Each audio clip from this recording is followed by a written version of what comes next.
I would say that 2/3 of my deliveries to condos still required me to enter the building, go up the elevator to the apartment door and drop it off there. It's March 2020. Toronto's downtown core is a ghost town. Its skyscrapers are emptied of office staff, its retail outlets are closed. But food courier Alex Kurth is busier than ever.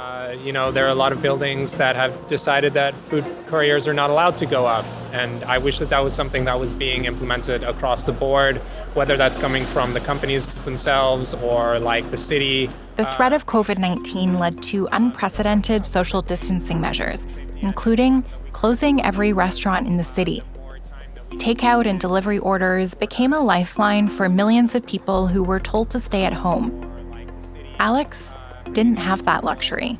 Because we're risking our own health and safety, and everyone that we come into contact with, the more time that we have to spend in close quarters around other people. But again, it was... The pandemic popularized the term essential worker. For those on the front lines, it's added a new layer of fear. Because there are a lot of people who, they just want to sit back in their apartment buildings and have everything brought to their door. And they're going to continue to choose that option as long as they can. Foodora couriers had long argued that gig workers face unexpected risks and hidden costs on the job. Now, the consequences are out in the open. I'm Sara Mojtehedzadeh. This is Hustled, a podcast where we explore what it means when your boss is an app.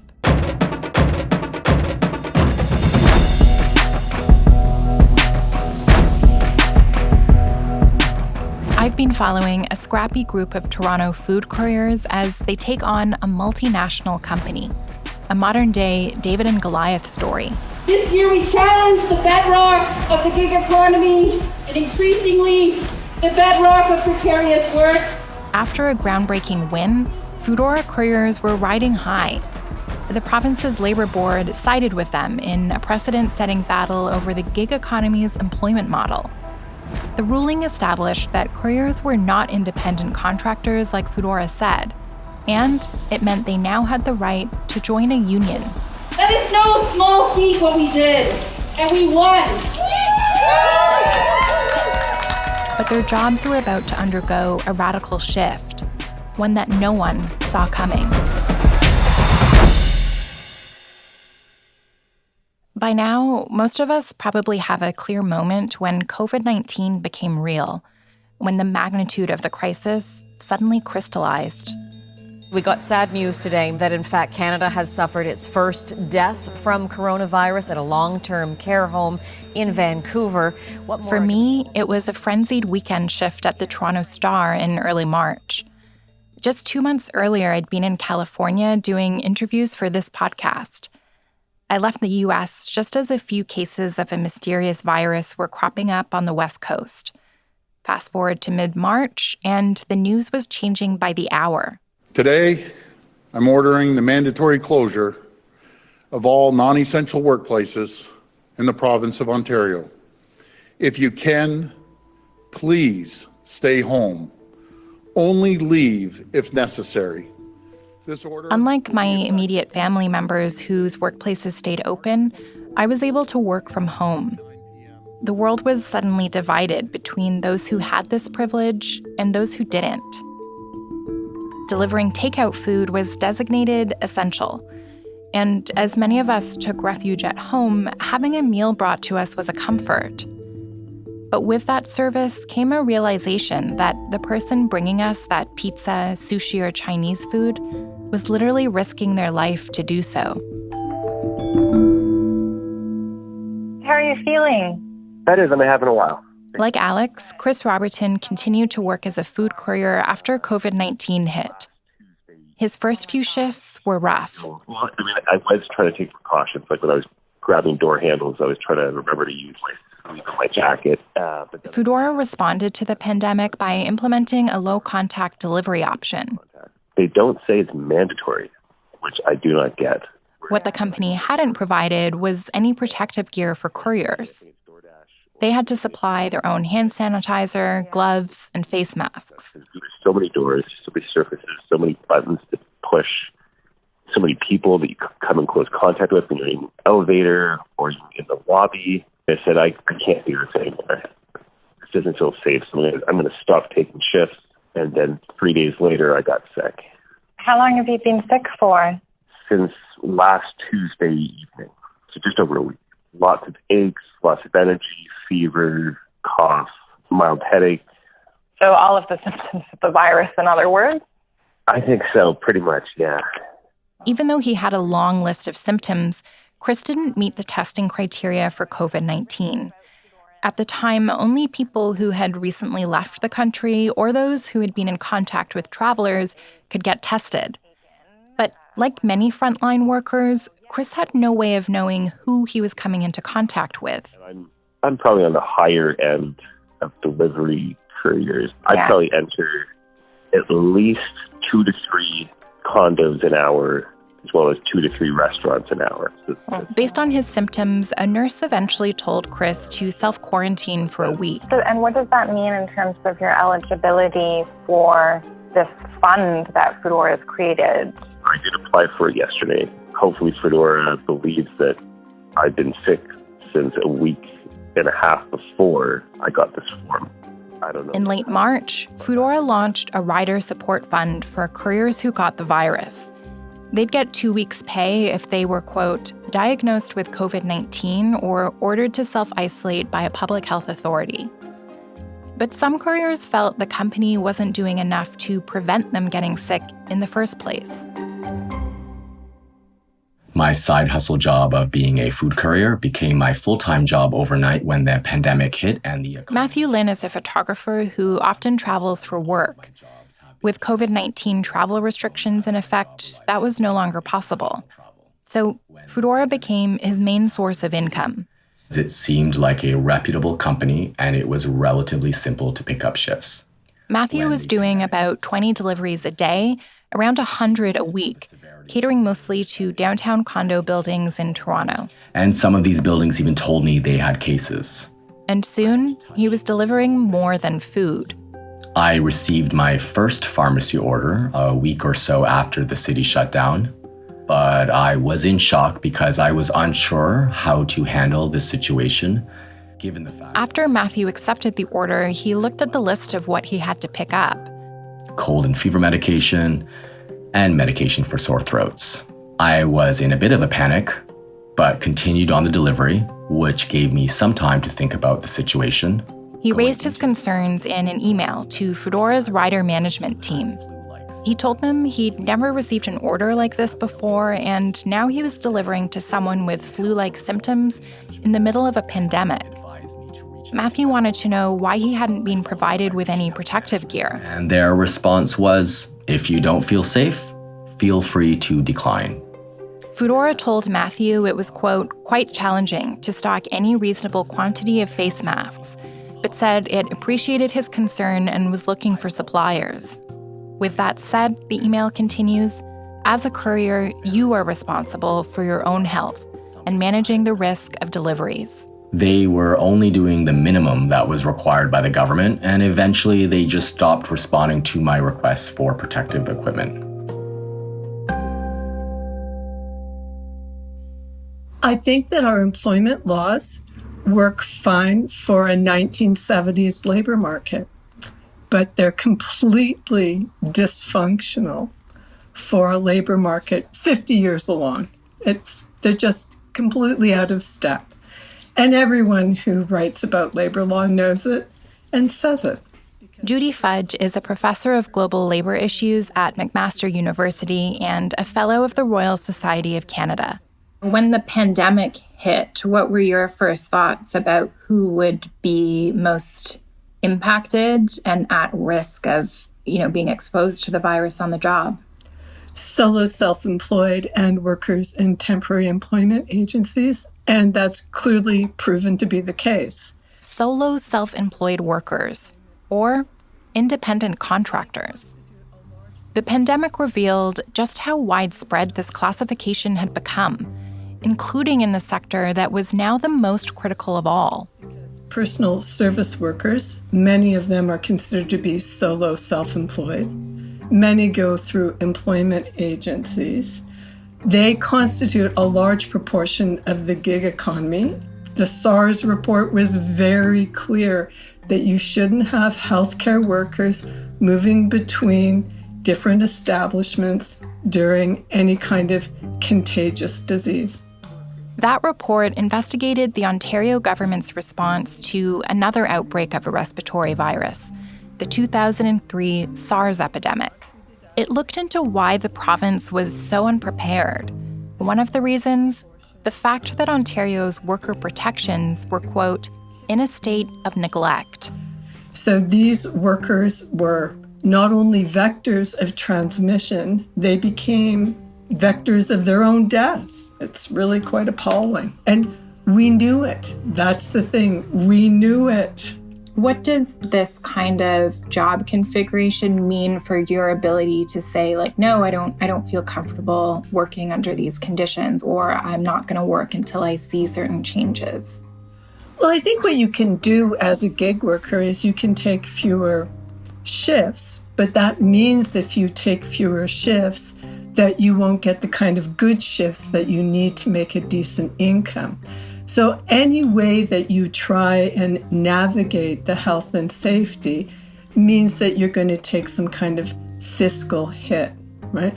Which is precisely what we don't want. So that we have to change the incentives so that people stay home when they're sick. So we've started realizing that with employees, but with gig workers, we've completely ignored this.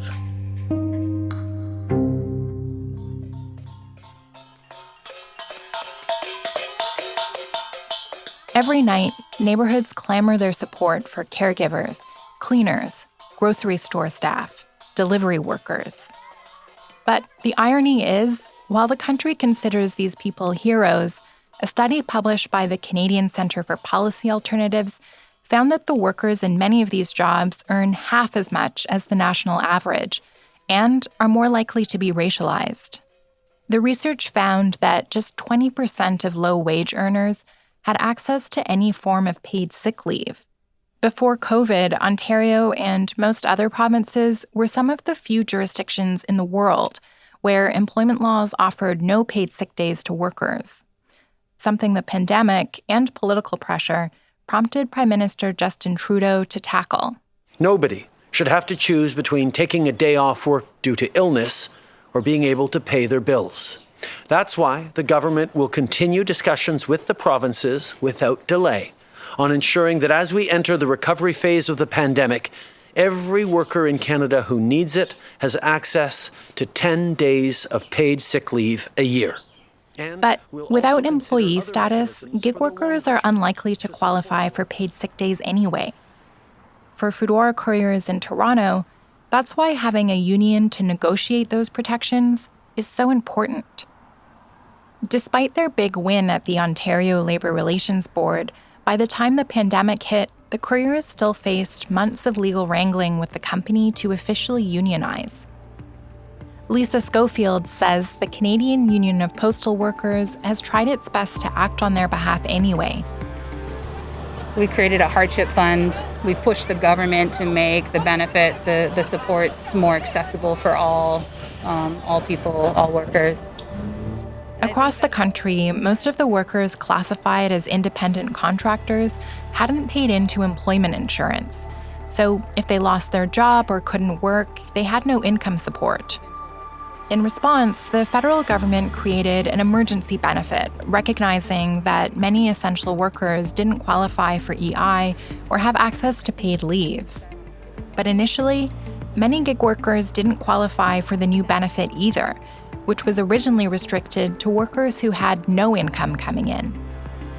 The union pushed to expand the eligibility criteria so that gig workers who fell ill, couldn't work, or were taking fewer shifts could still get financial support. So we want to make sure that members come out of the pandemic, standing on 2 feet, being able to put food on the table and support their families.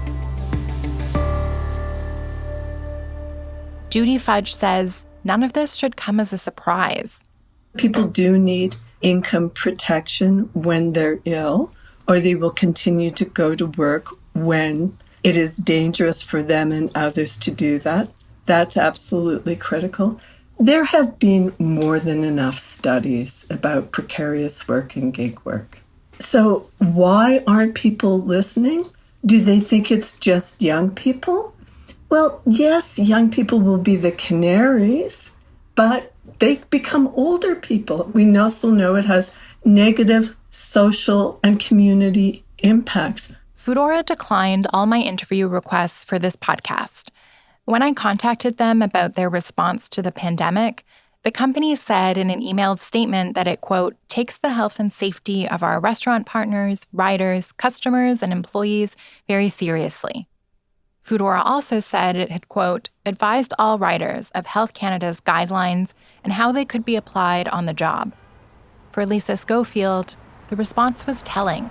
You know, the fact that there was already a groundswell, there was already a movement happening before we went into the pandemic. The pandemic just peeled back another layer, right? It just showed another brutality of the system and how, you know, low-wage workers, precarious workers in every sector from healthcare to delivery are paid so little, are so devalued in the day-to-day, and then yet become essential to the functioning of society when there's a crisis, you know? So I think it's an important moment, a reckoning really for society to look at that. It's easy for that reckoning to also feel personal. Should I feel uncomfortable ordering from an app? Is it ethical? Actually, even for myself, sometimes I am living with another courier, and sometimes we go home and we are lazy, and you are not in the mood of going out, or you are in your holiday, so you go and order. Even before the pandemic, couriers like Ahmad Jarbu saw the value in what food delivery apps were offering. The couriers campaign never called for a boycott. Instead, it asked customers to voice their support for more on-the-job protections. I think, people who are working and they don't have much time, for example, losing 1 hour going and getting food just to save like this $5 or even $10. So it's amazing. So you're an app supporter. I think this time we need this stuff. Of course, it makes people lazy sometimes, and sometimes they are ordering from restaurants which is 200 meters far from them. This is too much. But I am talking about the idea of ordering from a far restaurant when you are really busy. Food delivery didn't just become a lifeline for customers during the pandemic. So we came to Toronto because we know a ton of other West Coast brands that have come out here and been successful, and we're like, well, maybe we can emulate what everyone else has done. After success in Vancouver, Dan Skokin moved to Toronto last May to set up Score on King. The Raptors were just starting their playoff run, and we're a sports bar, so we were just absolutely bonkers. Once the playoffs were over, we kind of got into the groove of what we were going to look like as a bar on a day-to-day basis. And it was good. The summer was awesome. We had a really big patio, gets lots of sun, so it's always full if it's a nice day. Score's 1-year anniversary was pretty much the polar opposite of the bar's launch. Instead of managing a crowded patio, Dan was trying to figure out how to get food to customers and keep his bar alive. Just to maintain quality, give people a reason to come down to the bar. We never really looked to get into the delivery service business or the third-party delivery service business for that matter. But obviously when this happened, we had to make some adjustments. Like the restaurant's empty, all restaurants are empty, so we brought on a couple of the apps. Dan says delivery apps have generated some much-needed business. We probably lost about 90% of our business when this whole thing happened, and we're probably operating at around 10% or 15% of what we usually do. It's definitely, if you can't beat them, join them situation, because we could not do our own in-house delivery. It just is not feasible. They've got the infrastructure, they've got the bodies.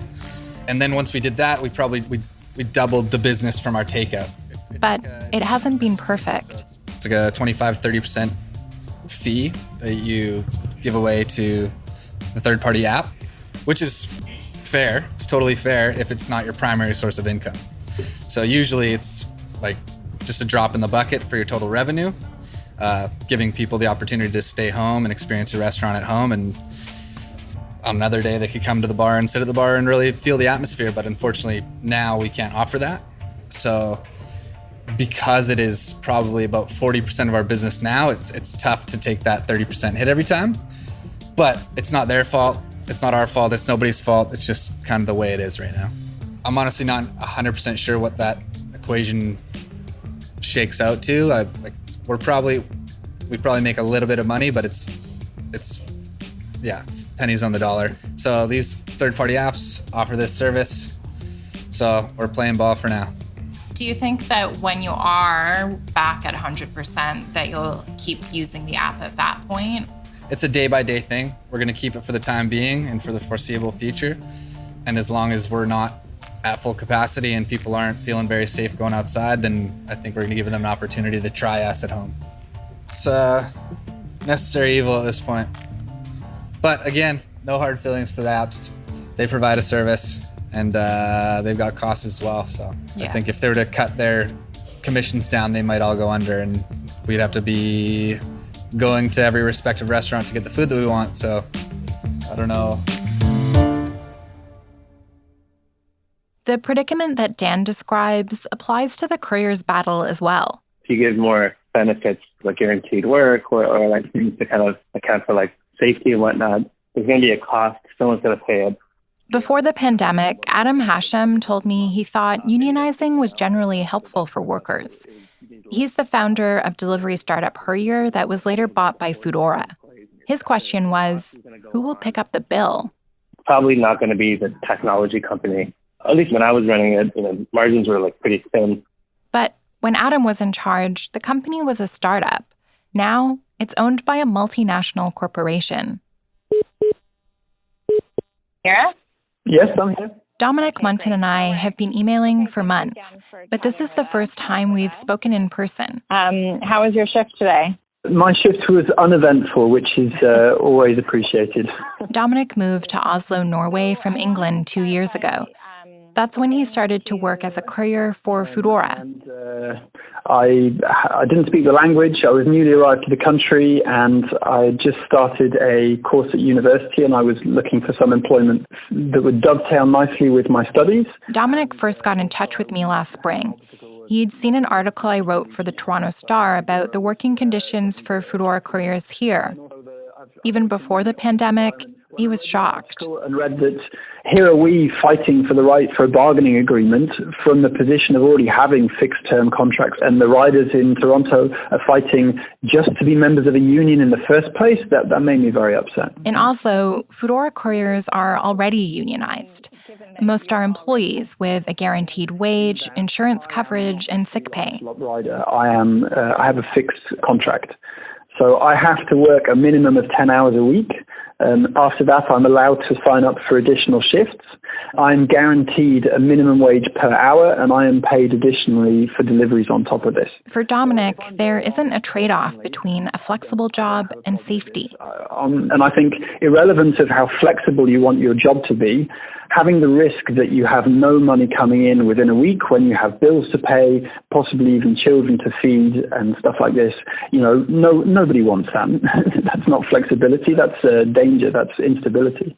I'm able to earn a wage that I think is fairly decent for unskilled work here in Oslo. Do you buy that argument that, actually you do have a lot of freedom and you are sort of independent and you're maybe not the traditional employee that people think of? I think proffering that as if they're doing something for these people who, in my opinion, are being exploited is fairly underhand. I'm a fixed-term employee, and I still have this flexibility. Most importantly, he says he also has a voice.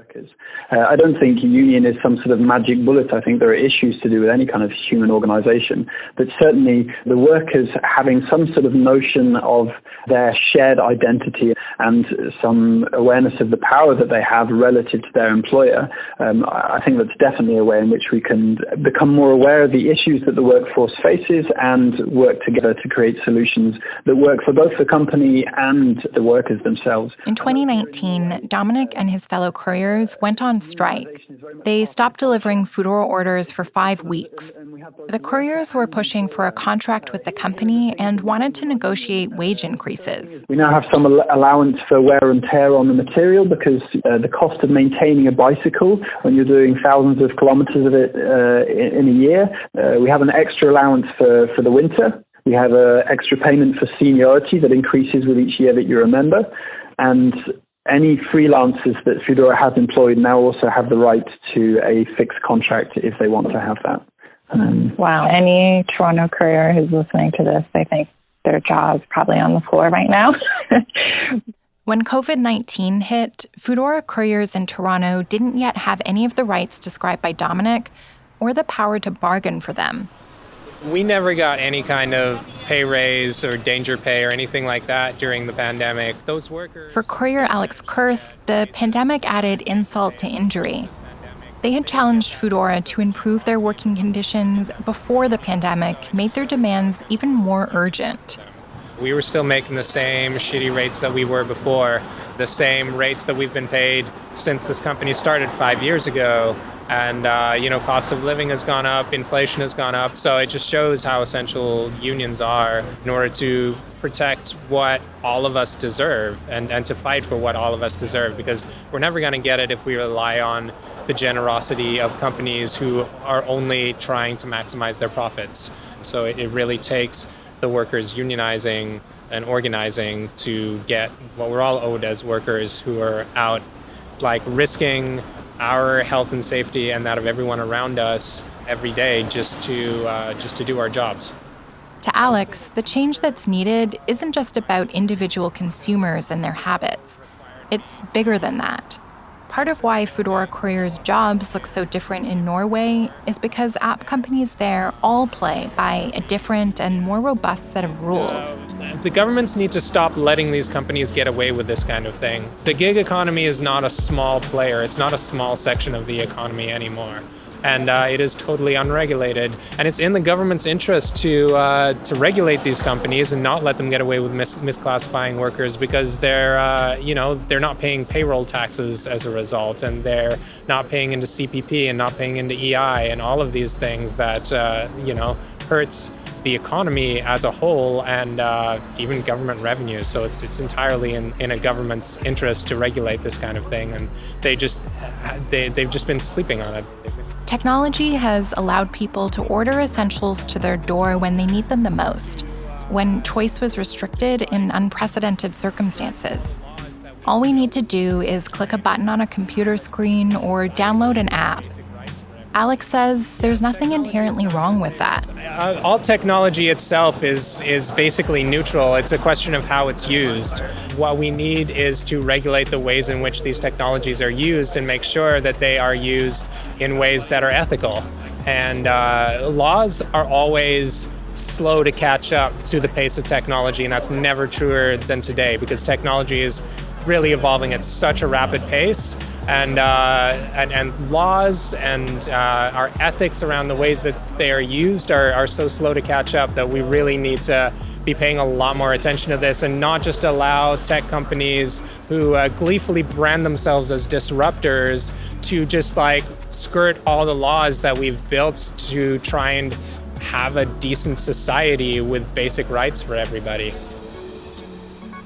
For many, the pandemic prompted questions about what a just recovery will look like and whether we're on the brink of a paradigm shift. But for Foodora couriers, the ground was shifting in more ways than one. Next time on Hustled.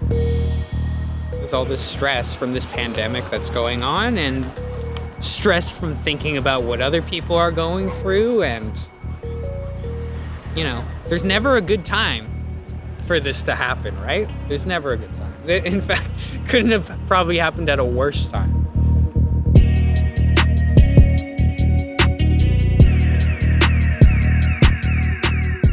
Hustled was jointly produced by the Toronto Star and Antica Productions. It was written and produced by myself and Antica producer Laura Reguer.